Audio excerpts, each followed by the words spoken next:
Selamat siang. Oke, ini dengan L ya. Karena saya masih mengetahui nama panggilannya aja, belum mengetahui nama lengkapnya. Gimana kalau misalkan L memperkenalkan diri terlebih dahulu? Nama saya Elvina Wardah Iriantowi, biasa dipanggil L atau Elvin juga bisa. Oh, berarti biasanya dipanggil L atau Elvin gitu ya. Oke, ini L sekarang sekolah di kelas Di kelas 11 SMK 5 Malang. SMK 5 Malang, kelas 11. Selain sekolah, kesibukan L biasanya sehari-hari apa aja? Cuma beberes rumah, kadang kalau misal ada sedikit luang, biasanya main sama teman. Oh, berarti nggak ada apa itu kayak masih biasa-biasa aja gitu ya, membantu ibu di rumah sama main-main sama teman gitu. L ini di keluarga L berapa bersaudara? 4 bersaudara. 4 bersaudara. L nomor 3. 3. Jadi 2 kakak. Iya. L nomor 3 sama L punya adik. Iya, punya adik. Rame ya L kalau di rumah. Rame banget. L mempunyai hobi apa? Suka menggambar. L suka menggambar.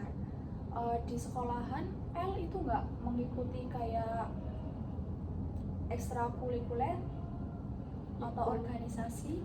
Ikut ekstrakurikuler basket sama modern dance. Oh, berarti L suka basket sama dance. Itu L ngikut atas keinginan L sendiri? Apa ajakan dari teman atau paksaan gitu? Kalau di ekstra basket pindah sendiri, tapi kalau dance ikut temen. Ikut, tapi L bisa menyesuaikan kan? Iya, bisa. Berarti L termasuk itu dong, kayak punya bakat ngedance sama basket. Enggak juga, cuman nyoba aja awalnya. Belajar gitu ya. Semangat ya L, semoga bisa makin mainnya makin bisa menang terus kalau ada tanding. L, karena tadi L udah berkenalan, saya kan belum. L kan baru mengetahui nama panggilan saya aja Farda. Kalau misalkan makanya dari itu saya mau berkenalan terlebih dahulu. Nama saya Lamisa Fardana, saya mahasiswa BK semester 5 di UM. Panggilan saya Farda, jadi selama sesi konseling ini L bisa memanggil saya nama aja Farda, enggak apa-apa, biar lebih akrab, atau Mbak Farda juga enggak apa-apa, senyamannya L aja. Apa bisa dipahami L? Bisa. Oh ya L, ini L sebelumnya pernah melakukan sesi konseling apa tidak? Belum pernah. Berarti ini L di sini baru sekali sesi konseling ini ya sama saya. Iya. Oke, karena L di sini masih pertama melakukan sesi konseling. Konseling itu apa sih menurut L? L tahu nggak? Nggak tahu. Kalau misalkan nggak tahu maka saya jelasin ya biar kita bisa menjalaninya dengan enak dan paham gitu. Sesi konseling itu terjadi dialog antara konselingnya yaitu L dan konselornya yaitu saya. Di sini kita bisa menceritakan permasalahan-permasalahan yang L alami tanpa adanya rasa takut akan masalah itu terbocorkan ke siapapun, karena di sini saya sebagai konselor memegang asas kerahasiaan, jadi L tidak perlu ragu untuk bercerita. Saya berharap juga L bisa bercerita dengan luas tanpa adanya ditutup-tutupi, sehingga akan membuahkan hasil sesi konseling kita nantinya berjalan dengan baik. Begitu ya L, apakah L bisa memahami? Bisa. Oke, kira-kira ini nanti sesi konseling ini kurang lebih dilakukan dalam waktu 30 menit L. Apabila nanti waktunya kurang atau tidak cukup, maka bisa kita lakukan di lain hari. Kita bisa menjadwalkan ulang gitu untuk kelanjutan sesi konseling. Oke, apakah sebelumnya L sudah nyaman duduknya? Nyaman. Udah nyaman ya? Oke, sebelum sesi konseling ini dimulai, maka nanti senyamannya L aja, mau duduknya kayak gimana terserah L ya. Ya. Oke, bisakah L menceritakan apa yang L rasakan sehingga L bisa datang ke sini? Yang rasakan susah buat sosialisasi. Jadi kalau ketemu sama orang baru itu rasanya aneh, kayak takut mau ngobrol apa, karena dari aku sendiri juga gak terlalu suka ngobrol. Jadi nanti kalau misalnya lagi kumpul gitu agak takut kalau biasa ngobrol.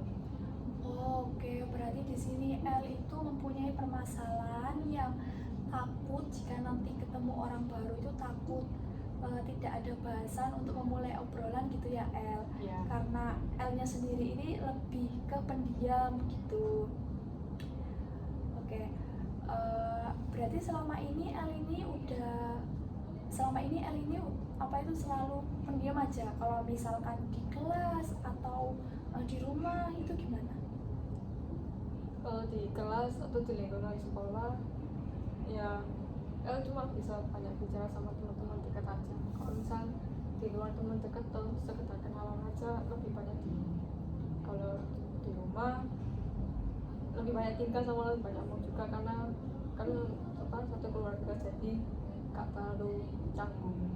Oke, berarti L di sini berarti di sini L itu merasakan hal tersebut hanya ke orang-orang tertentu saja. L bisa merasa ekstrovert kalau misalkan L itu ke orang-orang yang udah lebih dekat gitu ya, sama kayak misal sama ayah, ibu, kakak, adik itu emang udah luas gitu ya L. Iya.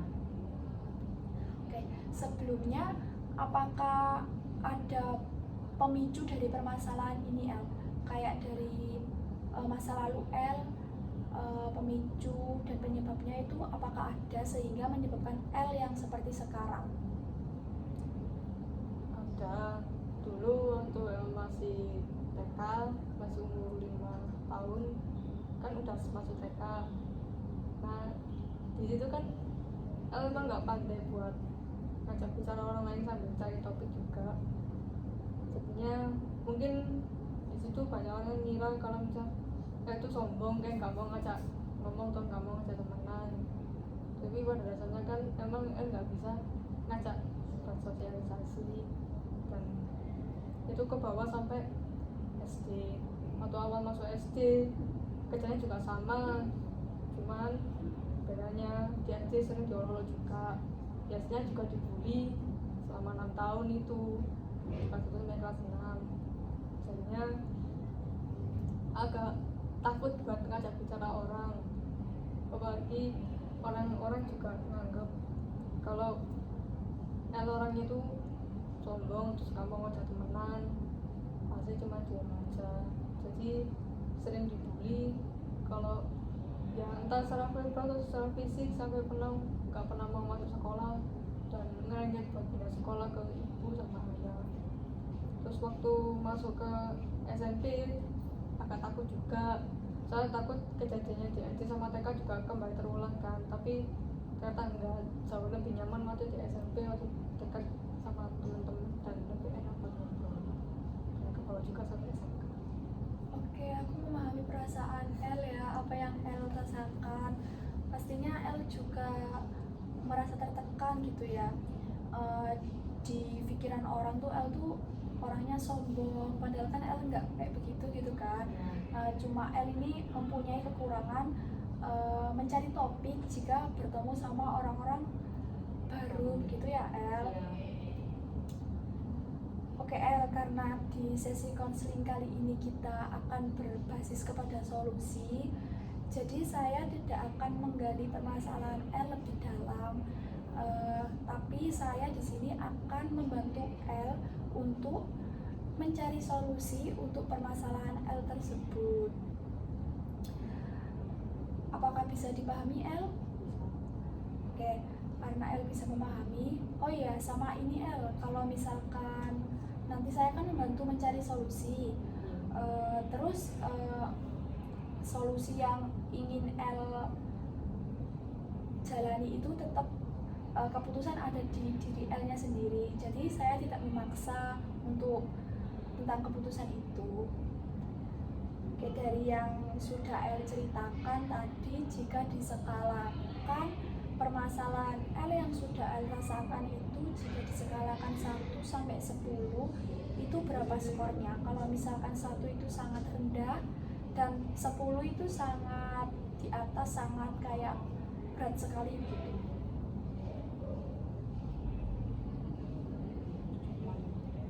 7,5.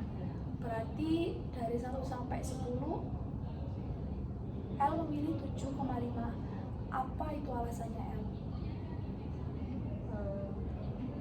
Ya dari sisi memang takut akan lingkungan baru, tapi sisi lainnya juga ngerasa biasa aja dan gak terlalu terbebani, soalnya kan sendiri juga gak terlalu peduli sama lingkungan.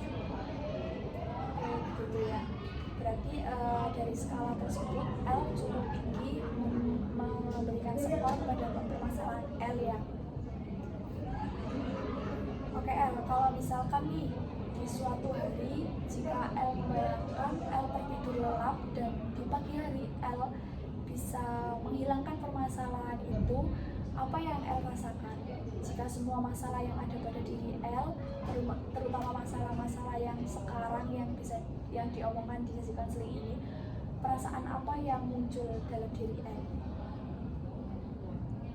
Seneng saya bisa sosialisasi sama orang baru dan gak bikin suasana jadi capek.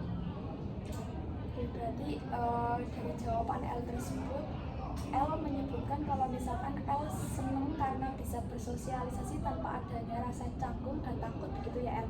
Berarti di sini L juga menyadari kalau misalkan L punya kesadaran untuk berubah. Apakah benar L? Awal tidak bisa dipahami ya. Kan tadi L menyebutkan kalau misalkan jika di suatu hari nanti, jika di suatu hari pagi misalkan di hari ini nih L permasalahan yang L rasakan itu hilang, jadi L perasaan yang timbul itu L senang, gitu ya. Berarti L senang kalau misalkan L bisa menyelesaikan permasalahan itu, benar enggak? Berarti L ingin mendapatkan solusi mengenai permasalahan itu. Oke L, karena sesuai dengan pendekatan yang kita jalani konseling hari ini, jadi kita sekarang mulai membahas mengenai solusi yang bisa kita lakukan untuk mengatasi permasalahan L.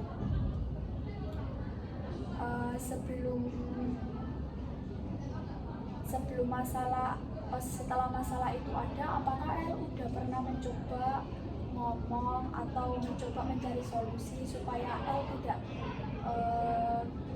begini terus? Apakah L udah pernah mencoba? Apakah belum? Belum pernah mencoba sama sekali? Oke, sama sekali. Kalau misalkan di kelas berarti L itu hanya diam kalau misalkan nggak diajak ngobrol sama teman-temannya, begitu ya. Oke, solusi yang bisa saya berikan seperti L bisa mencoba kayak memulai obrolan, memulai topik, meskipun tidak banyak, L bisa mencoba supaya L bisa berubah. Apakah bisa dipahami L? Oke, seperti kayak contohnya ini, kalau misalkan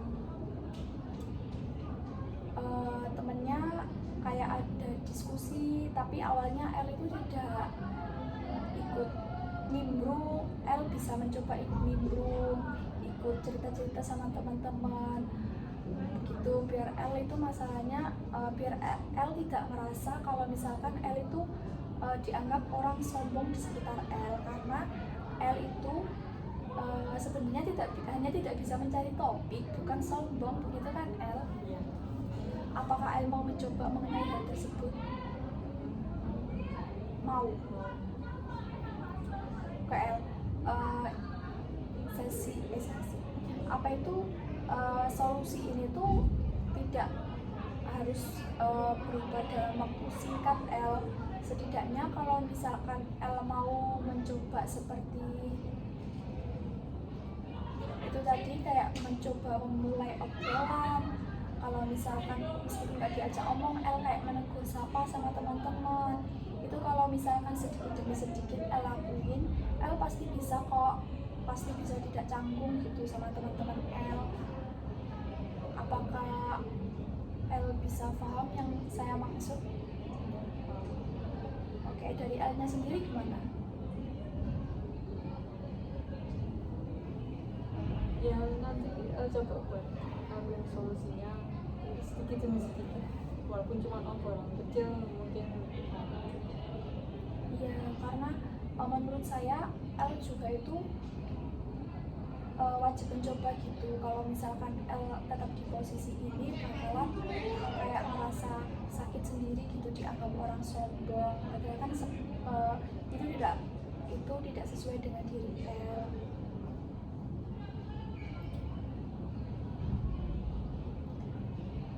Oke El,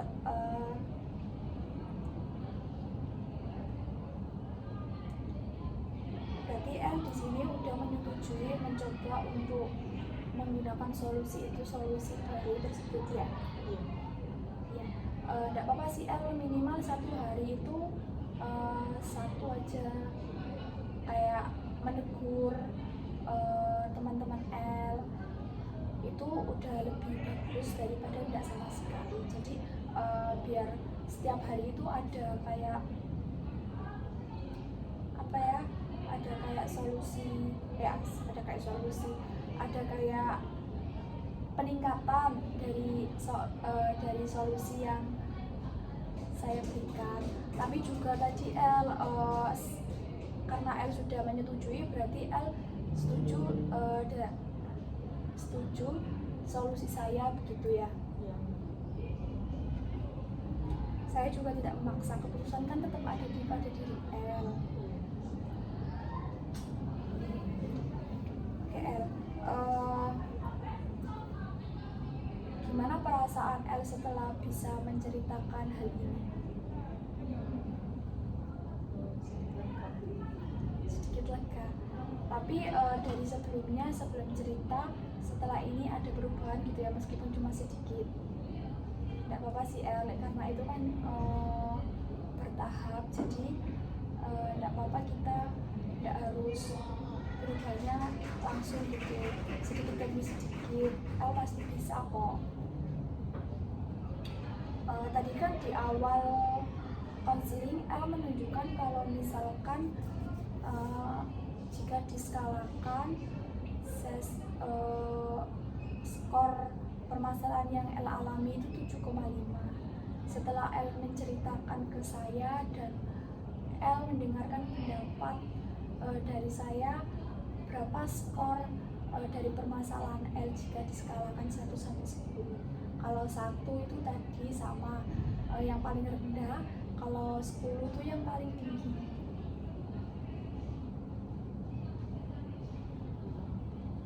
5.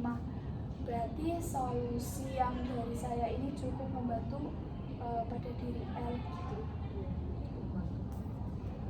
Dan El juga udah mau mencoba perubahan gitu ya El? Iya. Oke El, karena kan di awal tadi El sudah sepakat kalau misalkan El sudah sepakat untuk melakukan perubahan untuk mengatasi permasalahan yang El alami. Di sini saya memberikan tugas rumah El. Kalau misalkan tugas rumahnya itu seperti journaling, nanti saya akan kasih lembarannya ya El, untuk El isi setiap hari, untuk diisi semua aktivitas El. Jika misalkan di hari itu El melakukan menegur teman-teman L kayak seperti menyapa, L bisa catat di jurnal tersebut, nanti bisa dicentang gitu bahwasanya L bisa ini berubah sedikit demi sedikit gitu, untuk nanti hasilnya bisa dikumpulin ke saya lagi dan kita akan tindak lanjuti lagi begitu L. Apakah L bisa menyetujui? Oke, bisa. Jadi bisa, karena L sudah bisa menyetujui, jadi bisa saya simpulkan kalau misalkan sesi konseling ini